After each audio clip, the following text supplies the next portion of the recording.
Good morning. It's so good to be with you this morning. Unfortunately, not in person, which would have been great, but COVID hit my home this week. And on Sunday morning, both my boss and my husband tested positive. My husband's still in bed as we speak, and I'm still negative. So hopefully that'll continue as it is. I don't fancy getting that virus myself, but maybe next year things will have settled down and I'll be able to join you in person, which will be great. I just want to say thank you to the people of St Mary's West Horsley for standing with us this year. It's just a real delight to have you on board as a partner. It's so encouraging for us to have you standing with us financially, but also in prayer. So much has been going on this past 6 months especially. To know people are praying with us and praying for us is just an amazing encouragement. So please keep praying. Please be in touch if there's anything you're interested in. And yeah, I just love the fact that we're partnering together, and I look forward to coming down to see you all. At the message, we do lots of things, so it's really hard to condense it. And you may have heard me chat to Carolyn on Zoom during lockdown and share a little bit then. And you may have seen the article in your magazine. But I'll share a bit more in person now, or virtually with you. We generally run under 4 streams, and that is creative mission, equipping and training, Christ-centered enterprise, and community transformation. So I'll tell you a little bit about each one. I'll try not to go on for too long. So creative mission, our bands and teams go into schools and prisons, and they share their faith through music and through lessons and running groups in prisons. We see a lot of fruit from that. Recently, we launched into more prisons, and we're currently undergoing our second recent No More Knives tour. Now, our first No More Knives tour saw 6,000 young people coming into those lessons. We saw 500 young people at the gig at the end of the week. 156 of those young people gave their lives to Christ that evening, and we had over 157 weapons handed in. This tour is so important. This tour is seeing so much fruit. The tour that they did the other week was in Salford, and I know the lady whose son was stabbed just because he knew someone who was involved in drugs. He wasn't involved himself, was stabbed on the street and died. 17-year-old boy. So the fact that they're going into school, missions teams are going into school and doing this stuff is just incredible to see the difference that it's going to make. As a charity, we have a heart to see a need and do something about it. We don't like to wait around. We don't like to sort of see a need and then sit on a planning team and work out for 12 months how we're going to do it. We're sort of a going movement. We see the need and we go. And that's what one of our bands did recently amongst Wolves. They saw a need. They saw the statistics for suicide, which is over 5,000 people a year in the UK commit suicide. That's over 5,000 lives too many, lives taken, lives that didn't know that there was a hope for their future. And they set out on a campaign called Choose to Live, and they wrote a song based on a young girl that they met who was suicidal. One of the band members said this: "I messaged the girl who inspired the concept of voices and the campaign. I let her know that God is using her story to save lives. She was amazed. She realised that some of the songs line up to what she was saying to us, and she couldn't stop listening to it. Now she's involved in the campaign and wrote a Facebook post saying, 'God didn't give me my life for me to take it. God gave me my life for a reason.'" That young girl who was suicidal is now reaching other young people who are suicidal for Jesus. That's amazing, isn't it, to see the impact that campaign could have as it grows and as people get involved. I believe there's some young people this morning in your service, so I thought it'd be a good time to maybe show that lyric video. I'll show the lyric video for the older people who might not be able to hear what they're singing. Sometimes I can't hear what some of our bands are singing, so why not watch the lyric video now? All of these voices inside my head, sometimes they tell me I'm better off dead, but I know the truth, feel it in my chest, so I choose to live and I won't suggest.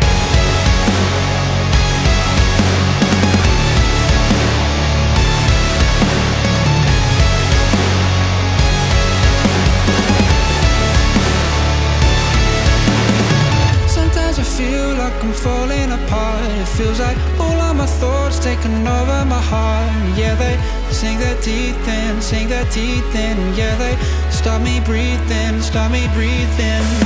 Sometimes I feel I've got nothing to give, but I know that my God gives me reason to live. Yeah, he's undefeated, undefeated. Yeah, he keeps me breathing, keeps me breathing. All of these voices inside my head, sometimes they tell me I'm better off dead. I know the truth, feel it in my chest, so I choose to live and I won't fear death. I'm holding on to the words you said, that I am loved and you hear my prayers. You gave me life and you give me rest, so I choose to live and I won't fear death. Sometimes I hope it would all disappear. It feels like there ain't a way to get past all the fear. But you say you love me, say you love me, and you're gonna carry me, gonna carry me. Even though I've never been this low, I know you made a way to get out of this hole. You showed me that you love me, that you love me, and I believe it, I believe it. All of these voices inside my head, sometimes they tell me I'm better off dead. I know the truth, feel it in my chest, so I choose to live and I won't fear death. I'm holding on to the words you said, that I am loved and you hear my prayers. You gave me life and you give me rest, so I choose to live and I won't fear death.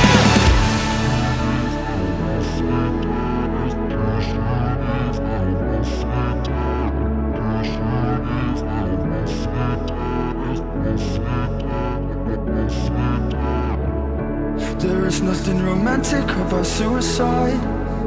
Don't you believe it? It's a filthy lie. Ain't no beautiful way to take your life. Jesus already made the sacrifice. There is nothing romantic about suicide. Don't you believe it? It's a filthy lie. Ain't no beautiful way to take your life. Jesus already made the sacrifice. All of these voices inside my head, sometimes they tell me I'm better off dead. I know the truth, feel it in my chest, so I choose to live and I won't fear death. I'm holding on to the words you said, that I am loved and you hear my prayers. You gave me life and you give me rest, so I choose to live and I won't fear death. There is nothing romantic about suicide. Don't you believe it? It's a filthy lie. Ain't no beautiful way to take your life. Jesus already made the sacrifice.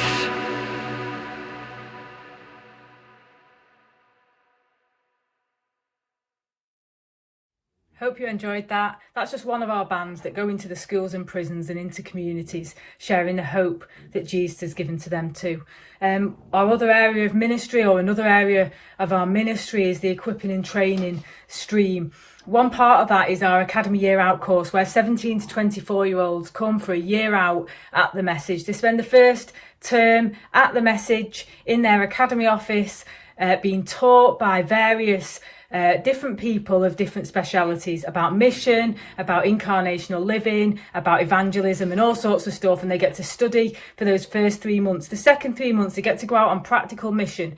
They get to go and boldly share their faith. They get trained and equipped to do that. They get to practice it in real life. And it's always an incredible time, actually, to see them grow in their confidence, in the gospel that they're sharing, because so often people don't share the gospel because they're not confident in what it is they're sharing. And so they get to go and do that. They then get to go out and mission to different churches and charities around the UK. It's an incredible year, and it's great to see those young people really grow in their giftings and grow in their confidence over the course of the year. Another part of that stream is called Advanced Groups. Advanced Groups started with 12 people in Andy's office 5 years ago.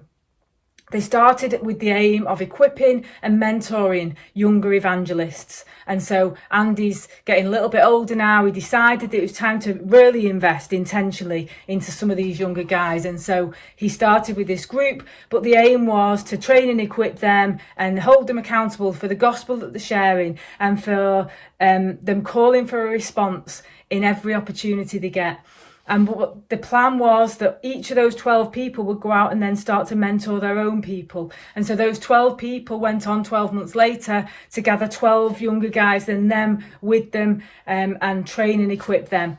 It's a great movement, and it's a really fast growing movement. What started off with 12 people in Andy's office is now in over 70 nations around the world, with about 1,750 groups meeting and being trained and encouraged and equipped to go out and multiply those groups. We have 40 ambassadors across the nations who will check in on those groups and make sure groups are growing and multiplying and have everything they need. It's incredible to see the growth of that. Even during lockdown, groups were launching on Zoom left, right and centre. It's just amazing to see people confidently sharing the gospel, and you can imagine how many lives that amount of people is touching day by day. The third area we cover is Christ-centred enterprise. We were working in prisons long before our enterprise centres opened. We now have 3 enterprise centres around the UK. The enterprise centres are there because the prison's work was going really well and people were coming to faith in prison, but then on their release we were falling back into crime. So we launched the enterprise centre as a way to help them really get to grips with what a normal life was like. And so we train and mentor them. We give them a home if they need it, a job, a real job in a business, and we put them on an MVQ program so they can get a qualification. And at the end of that, they graduate and go into employment either with us or elsewhere. The average reoffending rate for adults is 28.6%. And for juveniles is 40.4%. At our enterprise centre in Manchester, our reoffending rate is 2%.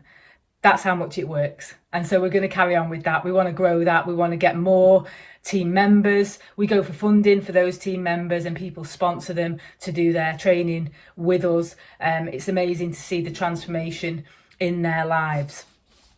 The final area is community transformation.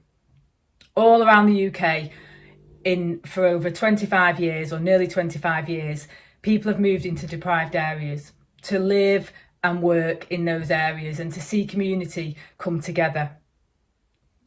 Over 850 people have made that choice to move downwardly mobile. I'm one of them. I'm now living in Wythenshawe, one of the biggest council estates in Europe. It can be a little bit scary doing that stuff, but when you know that God's called you to do it, He equips you for it, and He gives you such a heart for the area that you move into. I originally lived in Warrington, and we were on an Eden team in Warrington, myself and my husband, and we saw many stories of things happening, of God using us in ways that we've never seen before, because we were going into the community. We weren't waiting for them to come to us. One of those was a guy on Christmas Eve when I gave him a Christmas card, an older guy, and I asked him what he was doing for Christmas Day. And he said, "Oh, I'm not doing anything. I'm having fish and chips. I don't really have family around." So I said to him, "Well, why not come to our house? We're only down the road." And I gave him the details. And I set him a place on Christmas Day, and he didn't turn up. And so I decided to take his dinner down to his house. And so I took his dinner down to his house, and I sat with him for about 20 minutes and just chatted. And then I needed to go. And a couple of days later, he brought his plate back. And I wasn't in, and he went to see my husband, and my husband invited him in and gave him a drink. And he said to my husband, "You don't understand what happened that day." He said, "Because I went to bed and I said to God," he said, "I never talk to God normally because I don't even believe." He said, "But I said to God, either take me tonight or bring someone to my door because I'm too lonely to live." And he said, "The next day, your wife knocked on my door." And he said, "I believe that Jesus answered my prayer." He went on to become a Christian and do the Alpha course. That's just one conversation in the street with one person. We used to make up the social club round the corner, a place where we went fairly often, which was quite nice because they sell beer. And we would go there, and I would sit at the bar with a lady called Pat. On numerous occasions, I sat with her. She would be there each evening, sat at the end of the bar. She was a single lady that lived just across the road. And she would have a vodka and orange, and we would sit and chat. And Pat had throat cancer and had a tracheotomy, so she didn't say too much. I did most of the talking, And I would tell her about my life, and I would tell her about my story, and I would talk to her in general. And I didn't know where she was at. She listened, she spoke sometimes, but I didn't fully know where she was at. Pat's cancer returned and she went into hospital, and a short time later she died. And myself and Andy went to a funeral, and at a funeral there was a chaplain there, and the chaplain said, I was with Pat the night before she died. She knew she was dying, she knew she was going, and she left you a note. She left all her friends and family a note, and she said, I'm going to read it. And she started to read this note, which talked about her sons and talked about her family and her upbringing, and it was lovely to hear Pat's memories of life. And then it got to the end of the note, and Pat said in this note, you might be scared of dying, but I'm not. I know where I'm going because I know him. At that point, I filled with tears, and tears streamed down my face because I didn't know how much Pat had taken in. But clearly God had been at work in Pat's life, and now I know that one day I'll see Pat again. It's incredible to be able to share those stories, and there's so many stories of sat at 1 o'clock in the morning with the local drug dealer wanting to talk about Jesus, and being woken up at midnight by my husband who's got a lady at the door that wants to become a Christian, and he wanted me to be there to talk to her. It's just incredible what God does when we choose to go and choose to place ourselves in places that people want to connect and are looking for the hope that we've got.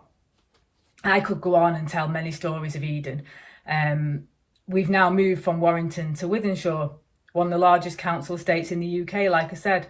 And it wasn't, my heart wasn't to move to Wythenshawe. My heart was to go to be where God wanted me. I felt that God wanted me to move to Wythenshawe, and so we did. And as in doing so, we gained a heart for the place. And I love it here. God's really using us in a way that I never expected. And it's just been incredible. During lockdown, as the Message Trust, we gave out over 60,000, and we delivered over 60,000 meals to families who would otherwise have gone hungry. And as lockdown lifted, we realised that the need wasn't only not going away, but was probably getting worse. And so we looked at what we could do. We repurposed one of our rooms, and we built what is now called the Community Grocery. It's an amazing initiative. This time last year, we had one grocery with 900 members, all representing a family. These families can come into the grocery and they join for £5 annual membership. That gives them access to 3 shops a week at £3 a shop. Every shop is worth at least £30. And it also gives them access, them and their families, access to all the support courses that the partner church offers. This time last year, like I said, we had one grocery and 900 member families represented. Do you want to know what we've got now? We've now got 11 groceries with over 10,000 members, all representing a family. And now that tells you why I look so tired. It's been an absolutely manic year of mission, but it's been absolutely incredible to see what God's been doing. I have never known a time like it, and I've never been so excited to see all that God's doing and all that God's going to do. I believe that this is just the start, and we have so many stories to tell. When we were in lockdown, churches weren't open. It was all online, and we saw the grocery open, which was a shop that was allowed to open. Over the period of 6 months, we saw nearly 200 people give their lives to Christ just through conversations in the shop and just searching and asking questions. And lots of these people were asking for church. And so we were in contact with the local church that usually meets in our building, saying, what can we do? Like, when are you coming back? What are the rules? And we were sitting on a steering group to sort of look, what does church look like now if we've got all these people coming back? And then we got an email from the church to say, actually, we don't think we've got the capacity to come back. And we sort of stopped for a minute and looked at each other, and we said, what the heck are we going to do? Like, these people are asking for church. There's no way we can send them to other churches. They're not going to go. They're not going to make it there. They want here. They know here. And so we sat down in Andy's office and we prayed. and we said we've got to start a church. And so that was the May, and we had 2 months to launch a church. Now, most people launch a church in 12 months or start small. We had 2 months to launch a church with lots of grocery members who were new Christians. And so the safeguarding and the risk assessments and all that sort of stuff and the planning was a bulk of that was my job. And so we launched on the 4th of July. It's been absolutely incredible. Every week, we see between 150 and 230 people come to the church. 80% of those are new Christians from the local council estate. We've had 25 people baptised. We've seen 125 people give their lives to Christ at each Sunday services across the last sort of 18 weeks. And it's just incredible to see what God's been doing. Dorothy Day once said, "You only love Jesus as much as the person you love the least." Wow, what a challenge. I only love Jesus as much as the person I love the least. That makes me want to love people better. And so as we gather as church, a very diverse church, I want to love people well. I want to spend myself well on behalf of Jesus. Who can you connect with this Christmas? What does it look like for you to go this Christmas? What does it look like for you to choose to be inconvenienced for the sake of love? I don't like getting ready for church. I don't like setting up chairs. I don't like planning the rotas. I don't like having to take time out for someone that's a bit frustrating. I don't do it because I like it. I do it because I love Jesus. I do it because Jesus left me with his Holy Spirit, and I've got a responsibility to take that out to others. What does it look like this Christmas for you to go? The verses that were read earlier today were from Romans 13, verse 8 to 10. What that goes on to say in verse 9 and 10, in verse 11 and 12 is the day is near. Wake up from your slumber. Wake up from your slumber. Don't get comfortable. Don't look out on the world and think there's nothing you can do. Don't look out and think there's nobody you can reach. Sometimes we need to remind ourselves to wake up. Jesus left us with his Holy Spirit. He left you with his Holy Spirit. And we need to take that seriously. We have the answer to the hope that people are looking for. And right now, people are looking for it more than ever before. It's time to wake up, to look around, to take hold of every opportunity to share that hope. Let's do that this Christmas. Thanks for having me with you. It's been really good.